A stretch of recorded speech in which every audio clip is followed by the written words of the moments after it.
Hello बच्चों, welcome to my channel Manpreet tutorial. आज मैं मोल कंसेप्ट का सेकंड पार्ट लेके आई हूँ। होप कि आप लोगों को मेरा पिछला लेक्चर जो है मोल कंसेप्ट का वो समझ आया होगा और काफ़ी क्लैरिटी हुई होगी मोल कंसेप्ट के टॉपिक को लेके। आज इसके साथ रिलेटेड न्यूमेरिकल्स लेके आई हूँ। अच्छे अच्छे न्यूमेरिकल्स करेंगे। कोशिश करती हूँ कि हर टाइप का एक न्यूमेरिकल आप लोगों को करवा दूँ सो दैट कि आप लोग प्रैक्टिस करो तो निकल जाएं बाकी न्यूमेरिकल्स आपके एक्सरसाइज के न्यूमेरिकल्स। एक और चीज़ जो आप लोगों को मोस्टली कंफ्यूज करती है, ग्राम एटम और एन एटम में क्या फ़र्क है, वो मोस्टली हर स्टूडेंट वहाँ पे प्रॉब्लम क्रिएट होती है। हर स्टूडेंट को वहाँ पे कंफ्यूजन होती है। रादर +1 स्टैंडर्ड +2 स्टैंडर्ड के स्टूडेंट्स भी वही ग्राम एटम और एन एटम में अभी भी कंफ्यूज रहते हैं। तो वो कंफ्यूजन काफ़ी हद तक मैं क्लियर कर दूंगी, काफ़ी हद तक की पूरी क्लियर कर दूंगी। अच्छे से समझना, जो मैं बात बताऊंगी अच्छे से कंसेप्ट को अंडरस्टैंड करना और ऐसे न्यूमेरिकल्स आप बड़े आराम से निकाल पाओगे। लास्ट लेक्चर में मैंने एक ट्री बनाया था, बेनिफिशियल ट्री। वो ट्री मैं फिर से बना दूंगी। वो ट्री को दिमाग में रखो, क्वेश्चन सारे इजी हो जाएंगे। ओके, ट्री फिर बनाते हैं। छोटा सा ट्री बना देती हूँ क्योंकि मुझे न्यूमेरिकल्स करवाने हैं। 1 मोल का मतलब मैंने 3 टर्म्स में बताया था।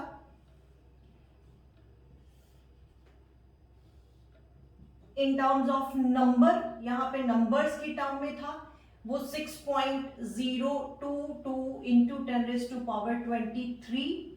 ये मैं डिटेल में बता चुकी हूं। अगर मास की टर्म में है, इन टर्म्स ऑफ मास, मास की टर्म में है तो वो बेटे मैंने बताया हुआ एटॉमिक मास। अगर एटम है तो मोलर मास, अगर मॉलिक्यूल है तो मॉलिक्यूलर मास भी लिख सकते हो, मोलर मास भी लिख सकते हो। ये सब मैंने डिटेल में बताया हुआ है लास्ट लेक्चर में। और यहां पे था 22.4 litre in terms of volume, in terms of volume. ठीक है, ये मैंने आप लोगों को एक्सप्लेन करा हुआ है लास्ट लेक्चर। और ये भी इंटरकनेक्टेड है, related to each other also, and ये भी रिलेटेड है एक दूसरे से और ये भी रिलेटेड है एक दूसरे के साथ। इतना मैंने लास्ट लेक्चर में आप लोगों को एक्सप्लेन करा था। ओके, 1 बाय 1 करके क्वेश्चन लेती हूँ। एक क्वेश्चन करवाती हूँ, calculate the number of atoms of the constituent elements. Calculate, question number 1 mark करो। Calculate the number of atoms, calculate the number of atoms of the constituent elements of the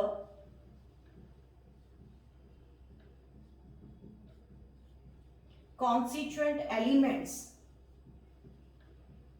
या atoms, elements of 53 gram of sodium carbonate. Question को understand करो। क्या बोला मैंने? Calculate the number of atoms of the constituent elements in 53 gram of sodium carbonate. ठीक है बेटे, हमें उसने पूछा कि number of atoms, constituent elements का मतलब जिससे ये फॉर्मूला बना है। जैसे सोडियम कार्बोनेट है तो उसके कॉन्स्टिट्यूएंट एलिमेंट्स कौन कौन से हुए? Sodium, carbon and oxygen. उसके कॉन्स्टिट्यूएंट एलिमेंट्स जो कि सोडियम, कार्बन और ऑक्सीजन है, उसके number of molecules, number of atoms बताओ किसमें? 53 gram sodium carbonate. Question understand करा? तो मुझे किसी तरह अभी यहां पे एक मॉलिक्यूल में, यहां पे कंपैरिजन करवा देती हूं मैं। In one molecule of Na2CO3 यानी सोडियम कार्बोनेट में सोडियम एटम कितने हैं बेटे? 2 सोडियम एटम है। यहां पे लिख देती हूं मैं 2 एटम्स ऑफ सोडियम। वो तो हमें दिखाई दे रहा है ना। एक मॉलिक्यूल सोडियम कार्बोनेट में 2 सोडियम की एटम है, 1 एटम ऑफ कार्बन है और 3 एटम्स ऑफ ऑक्सीजन है। ये क्लियर है? 1 मॉलिक्यूल सोडियम कार्बोनेट में 2 सोडियम की एटम है, 1 कार्बन का एटम है और 3 ऑक्सीजन की एटम है। तो वो कहता है 53 ग्राम सोडियम कार्बोनेट में कितने सोडियम के एटम, कितने कार्बन के, कितने ऑक्सीजन के, यही पूछा ना उसने। Calculate the number of atoms of the constituent element, इतने ग्राम सोडियम कार्बोनेट। मतलब हमारा क्वेश्चन जो है वो डिमांड क्या कर रहा है, वो डिमांड ये कर रहा है आप किसी तरह 53 ग्राम सोडियम कार्बोनेट के नंबर ऑफ मॉलिक्यूल्स निकाल लो, उसमें एटम्स निकाल लेंगे। हमें इतना पता है एक मॉलिक्यूल में इतने इतने हैं, तो 50, अभी मोलर मास निकालें। सबसे पहले तो मुझे मॉलिक्यूलर मास निकालना है, यहां पे निकाल देती हूं। Molecular mass of Na2CO3, sodium carbonate का मॉलिक्यूलर मास निकालते हैं। 2 सोडियम है, 2 इंटू 23 करा, प्लस कार्बन का 12, प्लस 3 इंटू 16, इन सब को प्लस करने पे आपके पास 106 ग्राम आ जाता है, 106 ग्राम। तो ट्री क्या बोलता है, हमें नंबर ऑफ मॉलिक्यूल चाहिए। एटॉमिक मास या मॉलिक्यूलर मास में कितने नंबर ऑफ मॉलिक्यूल्स हैं, एवोगैड्रो। तो निकाल लो फिर बेटे, बड़ा इजी हो गया अब तो। क्या करा उसने, अगर 106 gram of sodium carbonate is equals to कितने, एवोगैड्रो नंबर 6.022 इंटू 10⁻23 मॉलिक्यूल्स, किसके, सोडियम कार्बोनेट के ही होंगे ना, Na2CO3 के ही होंगे। तो उसने कितने में मांगा, 53 ग्राम में। अगर 1 में, कई बार आप स्टूडेंट लोग ऐसे करते हो ना, 1 में कितने हैं, 6.022 इंटू 10⁻23, अब 53 में कितने हैं, 6.022 इंटू 10⁻23 डिवाइडेड बाय 106 इंटू 53। यहां तक क्लियर हुआ। क्या करना था, मुझे इतना पता है कि एक मॉलिक्यूल में 2 सोडियम के एटम, 1 कार्बन का एटम और 3 ऑक्सीजन के एटम है। तो मुझे किसी तरह ये पता चल जाए कि 53 ग्राम सोडियम कार्बोनेट में नंबर ऑफ मॉलिक्यूल्स कितने हैं, मॉलिक्यूल्स निकालने। तो हमें ये पता, मॉलिक्यूल्स निकालने और ग्राम दिया हुआ है, मास दिया हुआ है, तो इन दोनों को रिलेट कर दो। करें, पहले तो मुझे इसका मॉलिक्यूलर मास पता होना चाहिए 106 ग्राम। तो मुझे इतना पता है 106 ग्राम ऑफ सोडियम कार्बोनेट में नंबर ऑफ मॉलिक्यूल्स कितने हैं, एवोगैड्रो। एक में कितना, दिस डिवाइडेड बाय दिस, यहां पे डिवाइडेड बाय दिस होना ना बेटे, 106 के साथ डिवाइड करो। एंड 53 का वो मांग रहा है, 53 ग्राम में कितना है, इतना। यूनिटरी मेथड लगाया और इसकी कैलकुलेशन करो तो आंसर क्या आ रहा है, 3.011 इंटू 10⁻23।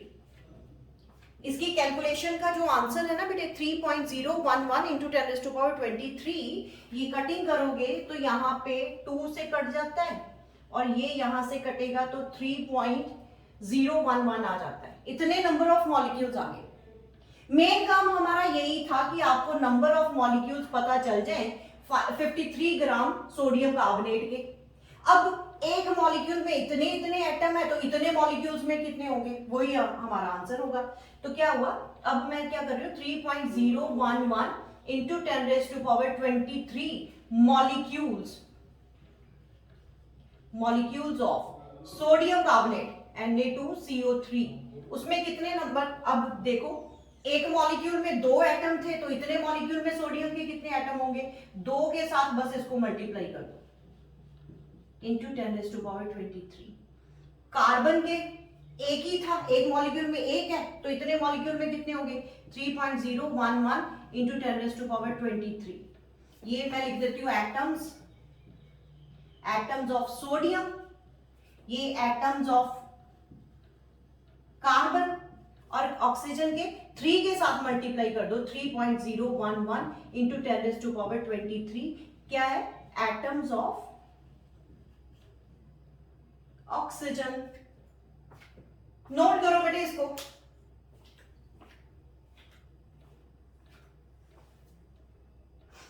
नोट करो। क्लियर दिख रहा है ना, क्लियर दिख रहा है ना बेटे, थोड़ा सा और आगे कर दो।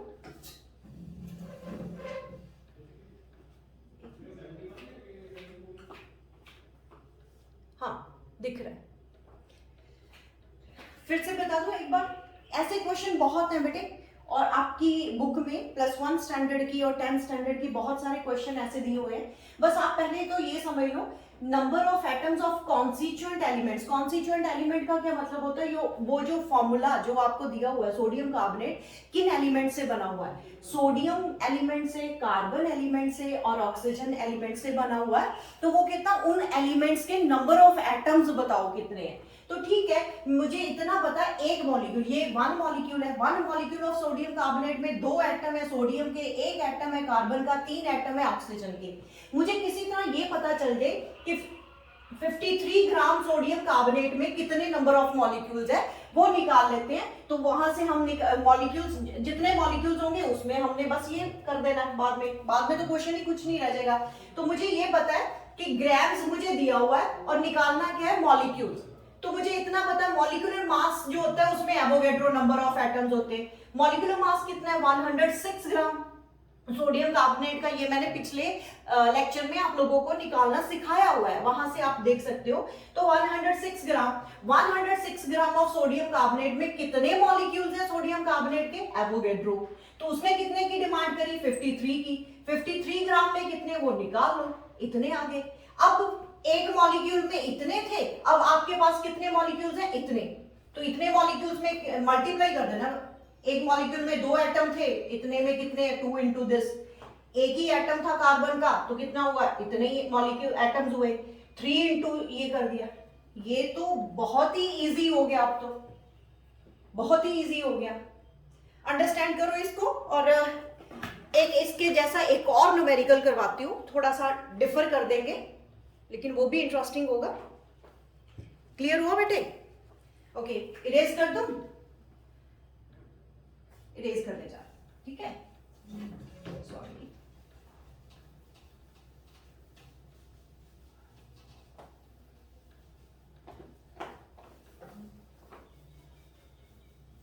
बड़े इंटरेस्टिंग क्वेश्चंस होते हैं बेटे, इनको ना यूनिटरी मेथड लगाओ। सॉरी, ट्री नहीं, मैंने इरेज करना था। बस ट्री जो है, उस बेनिफिशियल ट्री जो है, इसको याद रखो, दिमाग में रखो। फिर से बना देती हूँ, not very easy, sorry, it's too easy to draw this.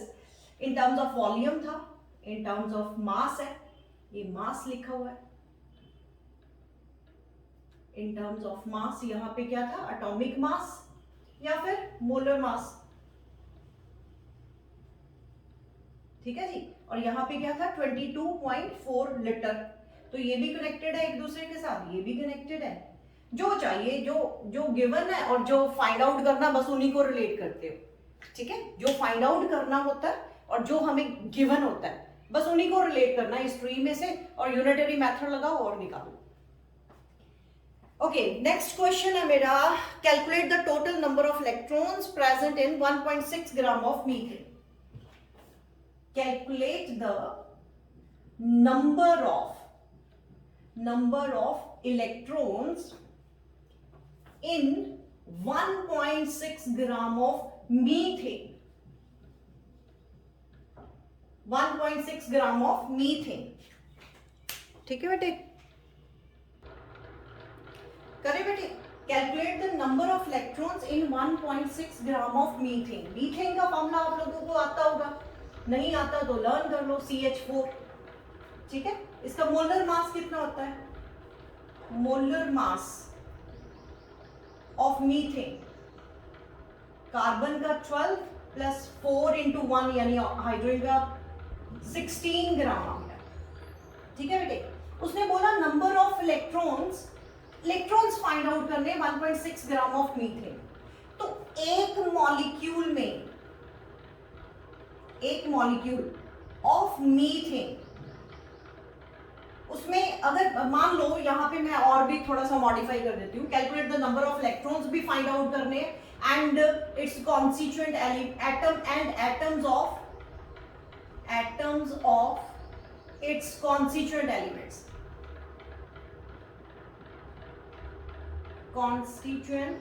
Elements.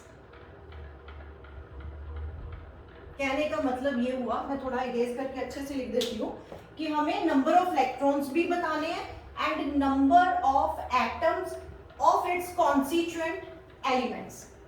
इसके कॉन्स्टिट्यूएंट एलिमेंट्स कौन से? कार्बन और hydrogen.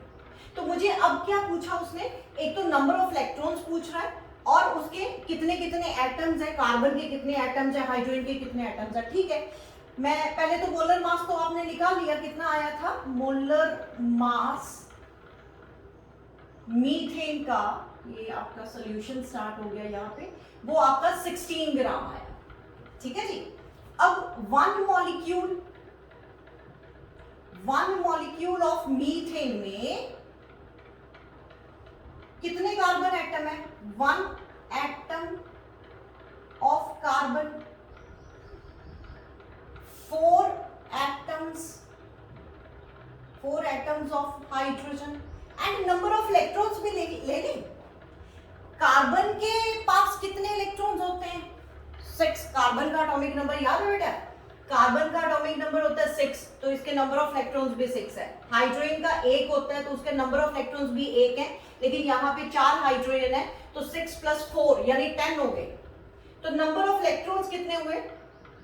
Number of electrons is equals to 10। यहाँ पे 10 इलेक्ट्रॉन्स लिख देती हूँ।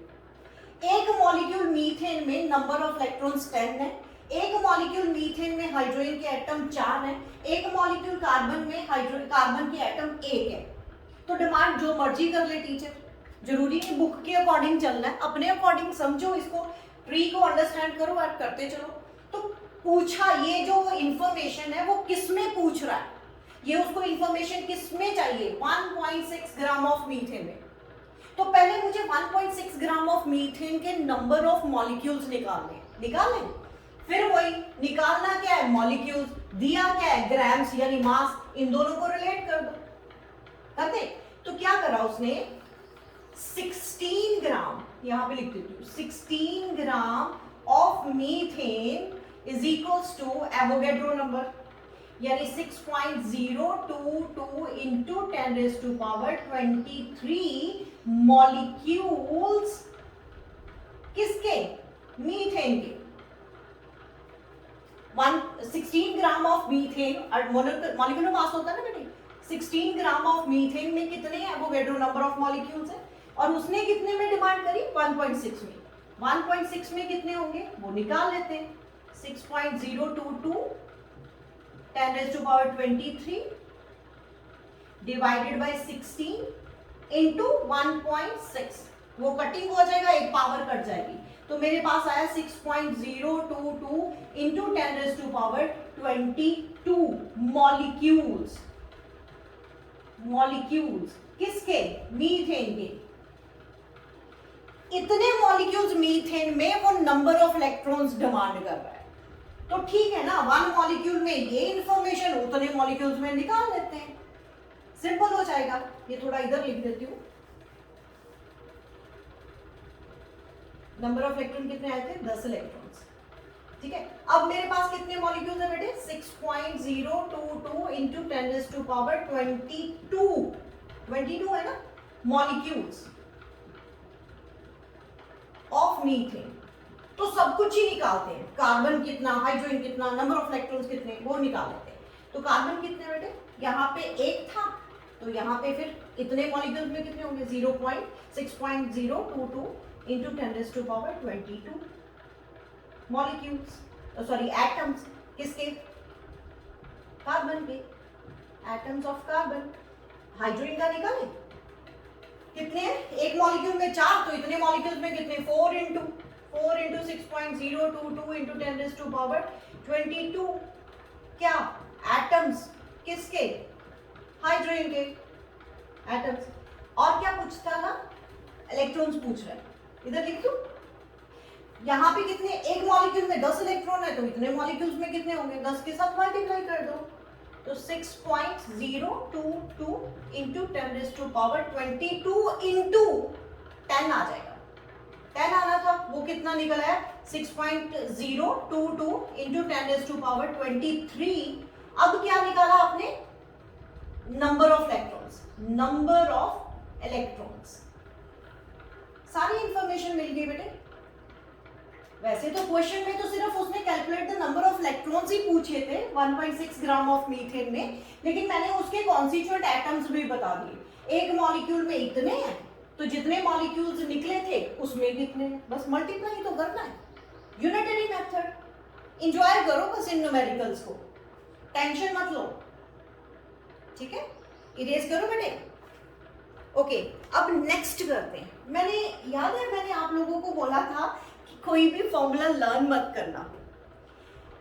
वो मैंने रीजन बताया था कि अगर 2-3 स्टेप बन गए तो उसमें वो फॉर्मूले तो कामयाब ही नहीं होते, या फिर आप फॉर्मूले लर्न करना, क्रैम करना, मैं तो प्रेफर नहीं करती कभी भी इनको क्रैम करना। अंडरस्टैंड करो तो जितना मर्जी खेलते जाओ अब न्यूमेरिकल्स के साथ, कोई भी कॉम्प्लिकेटेड न्यूमेरिकल आ जाए, कॉम्प्लिकेशन तो होती नहीं है एक्चुअली, 2-3-4 स्टेप बना देते हैं।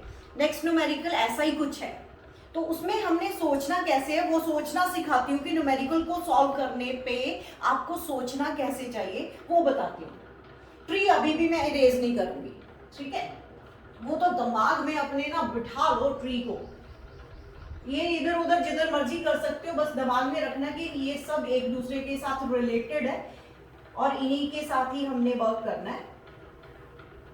नेक्स्ट न्यूमेरिकल इंटरेस्टिंग है, एंजॉय करना न्यूमेरिकल को ना, टेंशन मत लेना, सिर्फ एंजॉय करो। Okay,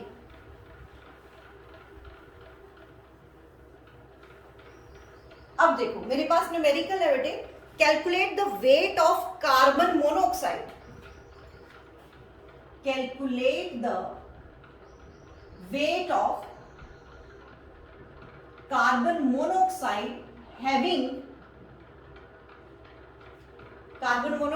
having same number of oxygen atom, having same number of oxygen atoms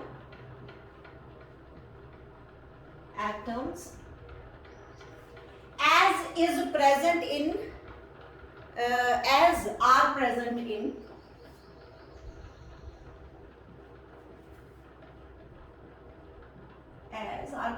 in 88 gram of carbon dioxide.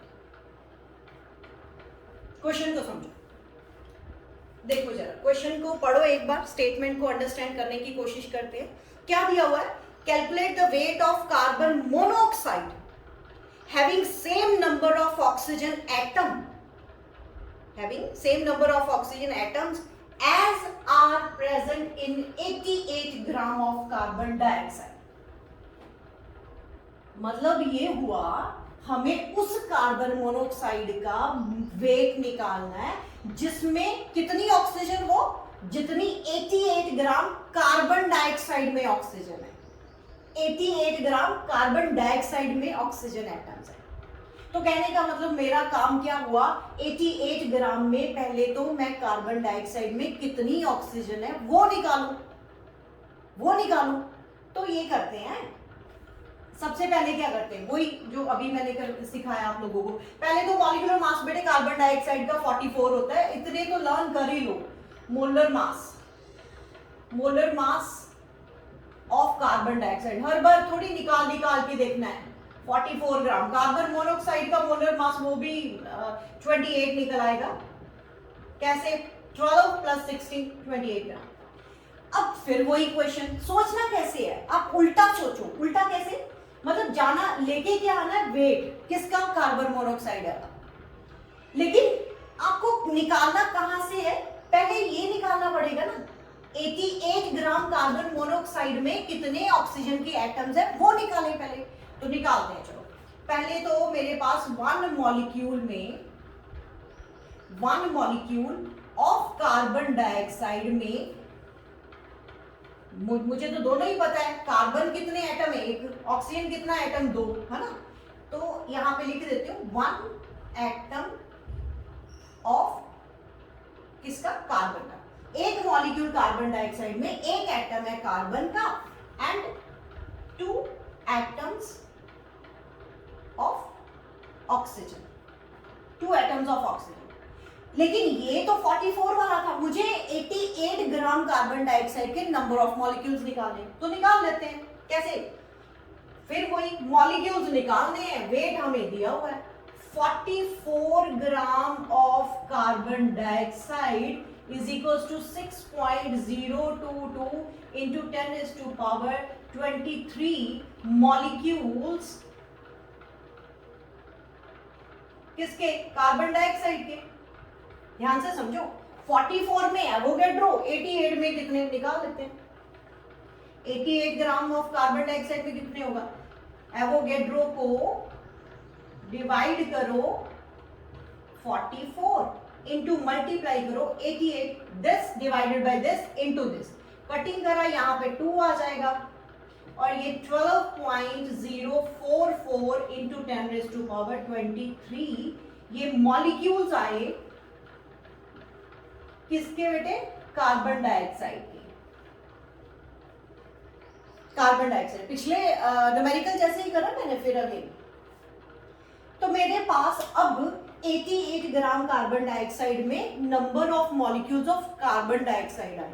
अभी भी हमें ऑक्सीजन के मॉलिक्यूल्स नहीं, ऑक्सीजन के एटम्स नहीं पता चले, तो ठीक है, एक मॉलिक्यूल में इतने नंबर ऑफ ऑक्सीजन एटम है तो इतने मॉलिक्यूल ऑफ कार्बन डाइऑक्साइड में कितने होंगे वो भी निकाल लेते हैं। 12.044 into 10⁻23 molecules of carbon dioxide. इसमें ऑक्सीजन के एटम कितने हैं बेटे? वैसे तो दोनों ही पता चल जाएंगे ना, कार्बन का भी चाहिए तो वो भी मिल जाएगा, तो दोनों ही लिख देती हूं मैं। इतने ही एटम्स होंगे into 10⁻23 एटम्स ऑफ कार्बन, और ऑक्सीजन के कितने होंगे? 2 के साथ ही मल्टीप्लाई करना है, 2 into 12.044 into 10⁻23 क्या? एटम्स किसके? ऑक्सीजन के। ये मुझे नहीं चाहिए, ये नहीं मुझे चाहिए, मुझे सिर्फ ऑक्सीजन के एटम ही चाहिए। मैं जस्ट कंपेयर कर रही हूँ। पिछले न्यूमेरिकल्स में भी ऐसे करा था, अगर चाहिए कोई चेंज कर देता, अगर स्टेटमेंट, अगर थोड़ी सी स्टेटमेंट चेंज कर देता, इस बार तो उसने ऑक्सीजन एटम्स पूछ लिए, मान लो वो कार्बन एटम पूछ लेता, तो कार्बन एटम भी निकालने आने चाहिए, तो सिमिलर मेथड तो है। इस बार तो हमें न्यूमेरिकल में सिर्फ उसने यही पूछा ना, 88 ग्राम कार्बन डाइऑक्साइड में जितने ऑक्सीजन एटम्स है उतने ही ऑक्सीजन एटम वाली कार्बन मोनोऑक्साइड का वेट दिखाओ, बताओ।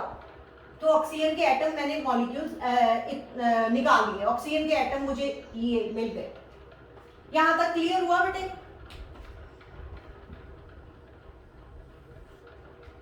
देखो जरा, नोट करो इसको, फिर मैं अरेज करने जा रही हूं। नोट करो।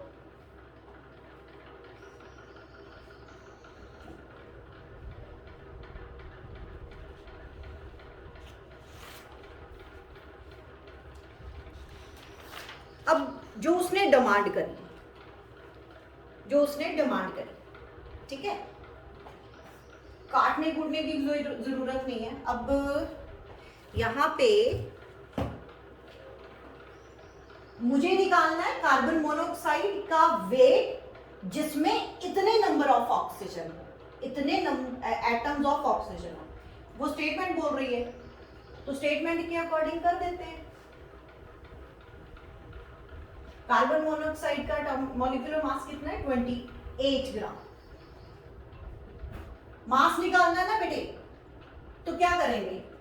एवोगैड्रो नंबर का, यानी 6.022 इंटू, अच्छा वो भी मैं बता दूं आपको एक चीज और, one molecule of carbon monoxide, इसमें कार्बन एटम कितने हैं? 1 एटम ऑफ कार्बन है एंड 1 एटम ऑफ ऑक्सीजन, है ना? ये तो साफ ही दिख रहा है ना, एक मॉलिक्यूल कार्बन मोनोऑक्साइड में एक ही एटम कार्बन का, एक ही एटम ऑक्सीजन का है, ठीक है जी। अब इतने कार्बन मोनोऑक्साइड का वेट निकालना था, 20 ग्राम निकालना है, तो वेट इस तरफ रखेंगे, तो Avogadro 6.022 into 10⁻23 molecules of carbon monoxide having बेटे आप ना इसको थोड़ा और इजी कर दो, जस्ट वेट, और इजी करती हूँ आप लोगों के लिए, वेट करो। मास of carbon monoxide having Avogadro number of atoms of oxygen, उसका तो 28 ग्राम है, लेकिन हमें कितने ऑक्सीजन के एटम चाहिए थे? इतने। तो फिर mass of carbon monoxide having कितने मॉलिक्यूल्स बेटे? वहां पे मैंने कितने निकाले थे? 12.044 into 10⁻23 atoms of oxygen is equals to, तो बस कर दो 28 divided by Avogadro into 12.044 into 10⁻23। ये 23 से 23 गया, ये 2 आ जाएगा, 2 को इसके साथ मल्टीप्लाई करो, एक 2 के साथ मल्टीप्लाई भी होना है ना बेटे यहाँ पे। ये तो number of molecules of carbon dioxide है, लेकिन ऑक्सीजन एटम कितने? उससे डबल, 2 इंटू 2 4 हुआ, 4 को 28 के साथ 112 ग्राम आ गया। This is your answer.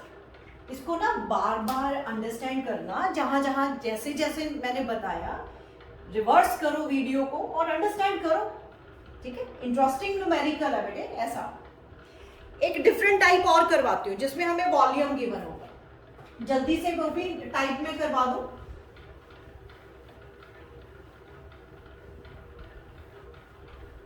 जिसमें हमें वॉल्यूम निकालना है। एक बात याद है बेटे, मैंने जब लास्ट लेक्चर में ट्री बनवाया था ये वाला, उसमें मैंने आप लोगों को स्पेशली बताया ये 22.4 लीटर जो है, जिसको हम मोलर वॉल्यूम बोल देते हैं, ये एक्चुअली में एट एसटीपी होता है, स्टैंडर्ड टेम्परेचर प्रेशर पे होता है।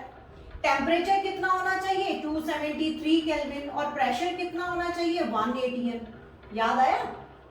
तो बस इतना याद रखना कि आपकी गिवन कंडीशन, ये जो 22.4 लीटर होता है वो एसटीपी कंडीशंस पे होता है। अब ऐसे न्यूमेरिकल करवाने जा रही हूं। मेरे पास क्वेश्चन है, calculate the number of moles of, calculate the number of moles निकालने, मोल्स ऑफ कितना वॉल्यूम दिया हुआ है? 350 centimetre cube of carbon dioxide, 350 centimetre cube of carbon dioxide, इसके मोल्स निकालने हैं at 273 kelvin, at 273 kelvin and at 2 atm atmospheric pressure, 2 atm। ठीक दिख रहा है बेटे? Okay good. क्या निकालना है? Calculate the number of molecules of moles निकालने हैं 350 centimetre cube of carbon dioxide at 273 kelvin and at 2 atm pressure. अब वॉल्यूम, इतना वॉल्यूम जो है, हमें इसको एसटीपी कंडीशंस पे लेके आना है। एसटीपी कंडीशन को ये टेम्परेचर तो मैच कर रहा है लेकिन प्रेशर मैच नहीं कर रहा, तो प्रेशर का इंतजाम करना पड़ेगा। क्या करेंगे? आपकी जो गिवन कंडीशन एक तरफ लिख लो और एसटीपी कंडीशन दूसरी तरफ लिख लो। क्या दिया हुआ? गिवन कंडीशंस एंड इस तरफ हम एसटीपी कंडीशंस लिख लेते हैं। गिवन कंडीशन में प्रेशर कितना दिया हुआ है? 2 atm। यहां पे कितना होता है? 1 atm। वो देखो, टेम्परेचर 273 केल्विन गिवन है, 273, और यहां पे भी T2 273 केल्विन ही होता है। वॉल्यूम V1 वो हमें दिया हुआ है 350 सेंटीमीटर क्यूब, और V2 हमें निकालना पड़ेगा क्योंकि ये वाला वॉल्यूम तो नहीं चलेगा। अगर आपको कंपेयर करना है इस ट्री से, ये 22.4 लीटर वाला कंपैरिजन करना है, तो वो आपको एसटीपी कंडीशन में लेके आना पड़ेगा। मोल्स निकालने को बोल रहा था, पहले तो मैं वॉल्यूम निकालूं। आपको याद है ideal gas equation? Ideal gas equation 9th standard में बेटे आपको Boyle's law, Charles law, ideal gas equation करते हो ना, अगर नहीं पता तो अब पता कर लो, याद कर लो। P1 V1 upon T1 is equals to P2 V2 upon T2। मुझे यहां से V1 चाहिए तो V2 चाहिए, V2 चाहिए ना, V2 इज इक्वल्स टू किसके इक्वल आ गया, P1 V1 T2 upon T1।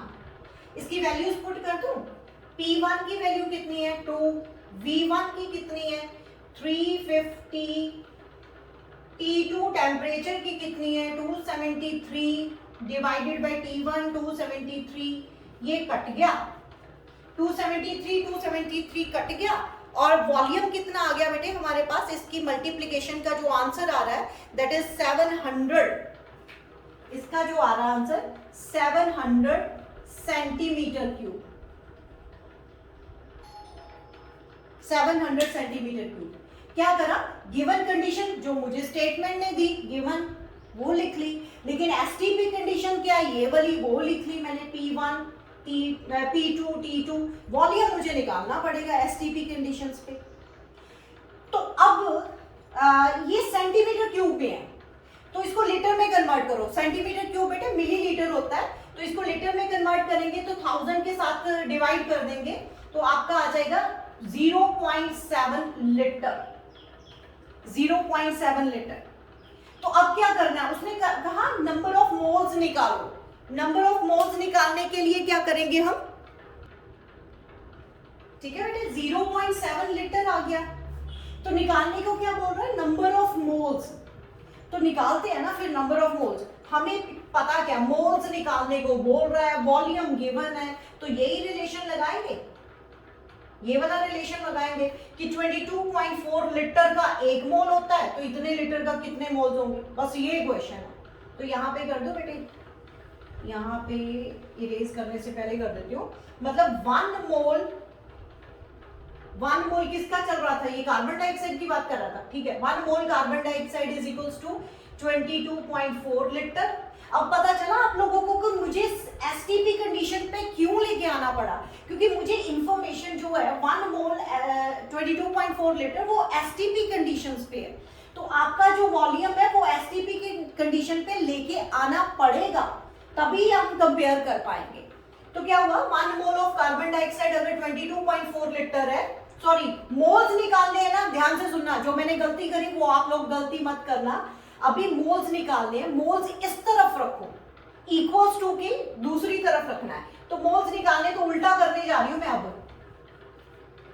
22.4 litre of carbon dioxide is equals to 1 mole, तो कितना लीटर आपको दिया हुआ है 0.7 लीटर में कितने होंगे 1/22.4 इंटू 0.7, इतना मोल्स आ जाएगा आंसर, इतने मोल्स आंसर आ जाएगा, वो निकाल लेना जितनी भी कैलकुलेशन आ रही है, समझ आया बेटे, जो हमें चीज निकालनी है उसने बोला था calculate the number of moles, moles रखो इक्वल्स टू की इस तरफ, तो क्या गिवन था वॉल्यूम, वॉल्यूम हमें 22.4 लीटर में 1 मोल, और जितना आपने निकाला 0.7 लीटर में कितने मोल्स, निकाल लो, इट्स टू इजी।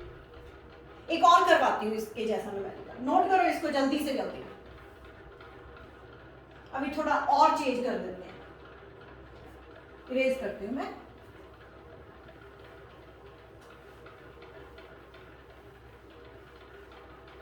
मतलब आपको एसटीपी कंडीशन पे लेके आना पड़ेगा, नहीं लेके आओगे डायरेक्ट लगा दोगे तो वो गलत हो जाएगा, सारा न्यूमेरिकल गलत हो जाएगा। ओके, इस बार उसने बोला क्वेश्चन है calculate the mass of the substance A, कोई सब्सटेंस गिवन है बेटे हमें, calculate the mass of substance, इस बार हमने मास निकालना है ऑफ सब्सटेंस, कोई भी ए सब्सटेंस है, अच्छा, which is in gaseous form, which is in gaseous form,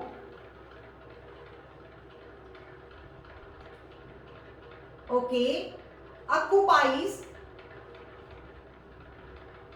क्या 10 decimeter cube, 10 decimeter cube at 27 degrees centigrade and 700 mm of Hg pressure, और द मोलर मास ऑफ ए हमें गिवन है, the molar mass of ए, उसका उसने 60 ग्राम दिया हुआ है, 60 ग्राम दिया हुआ है। ठीक है बेटे, पहली बात कि आपको निकालना क्या इस बार, मास किसका, किसी सब्सटेंस का, उसका मोलर मास दिया हुआ है, और ये जो सब्सटेंस ए दी हुई है वो गैसियस फॉर्म में है, तो वॉल्यूम भी दिया हुआ है। तो पहले मुझे एसटीपी कंडीशन में लेके जाना पड़ेगा, क्योंकि तब ये मोलर मास दिया हुआ ना बेटे, तो मुझे एसटीपी कंडीशन वाला वॉल्यूम लेके आना पड़ेगा। क्या करें, गिवन कंडीशन लिखे पहले, गिवन कंडीशंस, यहां पे एसटीपी कंडीशन, गिवन कंडीशन में pressure P1 is equal to 700 mm of Hg। ये वो याद है बेटे, बैरोमीटर में होता ना मरकरी कॉलम, मिलीमीटर है, mm ऑफ Hg मतलब मरकरी कॉलम, कुछ ऐसा नहीं होता था बैरोमीटर। थोड़ा सा रिमाइंड करवाऊं, ये मरकरी डाली होती थी, ये ट्यूब है, इसके ऊपर कितने लेवल तक मरकरी, कितनी हाइट तक चले जाएगी, वो एटमॉस्फेरिक प्रेशर था। तो यहाँ से लेके यहाँ तक हाइट जो है वो 760 mm ऑफ Hg होती थी। ये 1 atm पे, 1 atm पे जब आपकी स्टैंडर्ड कंडीशन होती है, प्रेशर जो है, अगर प्रेशर हमें एटीएम में दिया हुआ है तो एटीएम 1 atm लिखा जाता है, लेकिन अभी प्रेशर मुझे mm ऑफ Hg मतलब मिलीमीटर ऑफ मर्करी दिया हुआ है, तो वो एसटीपी कंडीशन पे 760 होता है। तो ये थोड़ा सा मैंने रिमाइंड करवा दिया कि आपको पता होना चाहिए कि स्टैंडर्ड कंडीशंस पे अगर हमें प्रेशर लिखना है तो P2 इज इक्वल टू मेरे पास 760 mm ऑफ Hg है। ठीक है, जिनको नहीं पता अब पता कर लो, अब लर्न कर लो इसको। टेम्परेचर की कितना दिया हुआ है, 27 डिग्री। तो आपको याद हो बेटे, बॉयल्स लॉ, चार्ल्स लॉ, ये सब law, ideal gas equation also, ये सब लॉ केल्विन के कन्वर्शन में होते हैं। इसको प्लस करके इसकी कन्वर्शन करो, 27 प्लस 273 केल्विन, अब ये 300 केल्विन में कन्वर्शन हो गई। T2 वो हमें T2 जो है वो हमारा 273 केल्विन होता है, और वॉल्यूम कितना दिया हुआ है, V1, यहाँ पे वॉल्यूम हमें 10 डेसीमीटर क्यूब दिया हुआ है, तो V2 मुझे निकालना है। तो वही आइडियल गैस इक्वेशन फिर लगाएंगे, P1 V1 upon T1 is equals to P2 V2 upon T2। यहाँ से V2 निकालना है। V2 बेटे कैलकुलेशन जब सारी हो जाती है तो मैं सीधा डायरेक्ट आंसर दे रही हूँ। V2 इज इक्वल्स टू मेरे पास आता है 8.38 डेसीमीटर क्यूब, डेसीमीटर क्यूब। ठीक है, ये बेटे डेसीमीटर क्यूब जो है साइड पे लिख लो, 1 decimetre cube is equals to 1 litre ही होता है। इसकी डायरेक्ट ऐसे ही लिख लूंगी मैं। तो यहाँ पे वॉल्यूम आपका, या इस इक्वेशन से V3 मैंने डायरेक्ट निकाल लिया। अब उसने क्या पूछा, मास ए सब्सटेंस का, जिसका वॉल्यूम कितना है एसटीपी कंडीशन पे, इतना। तो निकालते हैं ना, फिर मोलर मास उसका दिया हुआ है, मास इस बार निकालना है, तो क्या करेंगे, 22.4 लीटर का इतना मास, मॉलिक्यूलर मास है ना, इसको कनेक्ट करने जा रही हूं मैं, अभी इसको कनेक्ट करने जा रही हूं। फिर सोचो, दिमाग लगाओ, कहता क्या निकालना है, मास, यानी ये मोलर मास, एटॉमिक मास, जो रिलेशन मास का तो यही है ना, मास तो यही है। गिवन क्या था, एसटीपी कंडीशन पे मैंने वॉल्यूम निकाल लिया, तो वॉल्यूम ये, इस ट्री में से ये कनेक्शन करना है, इतने वॉल्यूम का इतना मास, तो इतने वॉल्यूम का कितना मास, बस यही निकालना, यूनिटरी मेथड। अगेन इसको नोट करो, मैं इरेज करने जा रही हूं,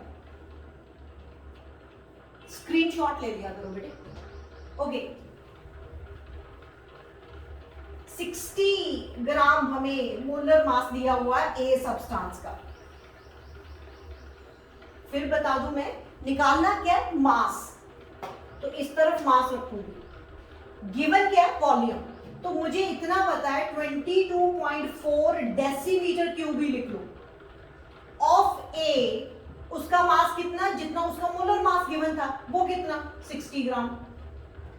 तो वॉल्यूम कितना आपने निकाला, 8.38 डेसीमीटर क्यूब का कितना वॉल्यूम मास होगा, 60 अपॉन 22.4 इंटू 8.38। इसकी कैलकुलेशन निकालो, उतना ग्राम आपका आंसर आ जाएगा। इसकी कैलकुलेशन का आंसर आ रहा है 22.45 gram. This is your answer, this is your answer.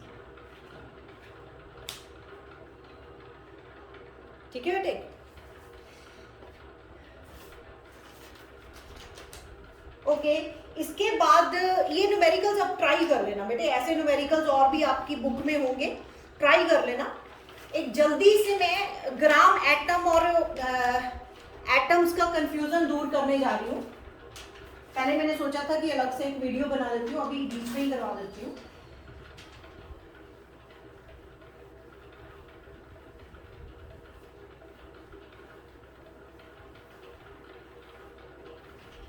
Okay बेटे, मैं ऐसे करती हूँ। ये ग्राम एटॉमिक, ग्राम एटम और एटम में क्या फर्क है उसको डिटेल में समझाती हूँ। अभी नेक्स्ट वीडियो बना देते हैं। इन पे वर्क करो, ये न्यूमेरिकल्स करो, उनको समझने की कोशिश करना और ट्री सिस्टम को अपने दिमाग में अप्लाई कर दो। जो निकालना है वो रखो राइट साइड पे इक्वल्स टू के इस तरफ, और जो गिवन है वो रखो इस तरफ।